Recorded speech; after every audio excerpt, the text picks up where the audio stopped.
Magandang hapon, ngayon pa araw ng Sabado, October 7, 2023. Narito po muli ang update sa lagay ng panahon. Isang bagong low pressure area na ngayon po ay naging isa ng ganap na bagyo o tropical depression ang nabuo sa Pacific Ocean at patuloy po ngayon na minomonitor. Sa ngayon, hindi ito nakikitang papasok ng ating PAR at posibleng tawirin ang Northern Mariana Islands sa susunod na linggo at inaasahang lalakas din ito bilang isang typhoon category habang papalihis ng bansa. Isa din ng low pressure area sa silangan ng Eastern Visayas ang nasa labas ng ating PAR.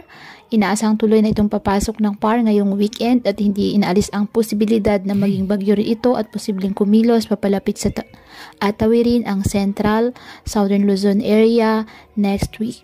At ang susunod na pangalan ng bagyo na gagamitin ng Pag-asa ay Bagyong Kabayan.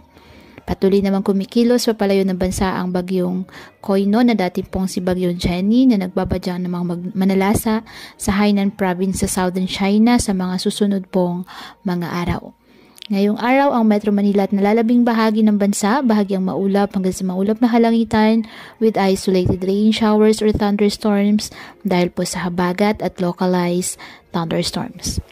Kaya pinapayuhan ng ating mga kababayan na maging maingat po sa mga posibilidad ng pagbaha at pagguho ng lupa, lalo na po kapag may malalakas na ulan at ugaliin na magdala palagi ng payong o kahit anong panangga sa ulan o kahit naman sa init ng araw kapag lalabas po ng ating mga tahanan.